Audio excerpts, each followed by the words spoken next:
டாஸ்கில் பெரிய டாஸ்க் வந்து குக்கிங் முடிஞ்சோடனே கிச்சன் வந்து ஆர்கனைஸ் பண்ணுறது தான். லாஸ்ட் ஃபியூ டேஸாக ஒன்றுமே செய்ய கிடைக்கல. அப்படியே கூலும் தான், கிளைமேட் சேஞ்சுக்கு எல்லாருக்குமே கோல்டு வந்துருச்சு. ஸோ அப்படியே ஒரு இடமா வீந்து பட்டுருச்சு.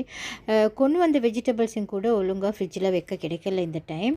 ஒரு நாளைக்கு கொஞ்சம் சோம்பேறி ஆகினோம்னா அடுத்த நாளைக்கு உள்ள வேலை எல்லாமே எங்களோட தலையில் தான் வைக்கும். ஸோ இன்றைக்கும் அப்படியான நாள் தான். ஆனால் ஏர்லியாகவே குக் பண்ணி பிரேக்ஃபாஸ்ட் லஞ்ச் ரெண்டுமே செஞ்சாச்சு. ஸோ இந்த மாதிரி வேலையெல்லாம் செஞ்சு முடிச்சிட்டோம்னா ஈஸியாக மற்ற வேலையை பார்க்கலாம். ஆனால் என்ன நடந்தாலும் இந்த வாஷிங்ஸ் மட்டும் ஒரு நாளுமே முடியாது. எந்த நேரமும் வாஷிங் தான்.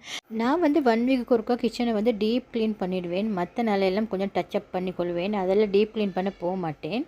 அதே மாதிரி இந்த கேஸ் ஸ்டவ்வும் எப்படியுமே ஒரு நாளைக்கு 2 தடவையாவது இதை க்ளீன் பண்ணணும். ஸோ அந்த வேலையை முடிஞ்சு கிச்சன் சூப்பராக ஆர்கனைஸ் பண்ணியாச்சு. இன்றைக்கி பிரேக்ஃபாஸ்ட்டுக்கு வந்து தேங்காய் ரொட்டியும் பொட்டேட்டோ பொரியலும் தான் சூப்பராக இருந்துச்சு. ஆனால் பிரேக்ஃபாஸ்ட்டுக்கு போகிற எனக்கு எப்படியுமே டீயாலும் ப்ளெயின் டீயாலும் வேணும். இது நல்ல ஹேபிட்டா கெட்ட ஹேபிட்டா கமெண்ட்டில் சொல்லுவோம்.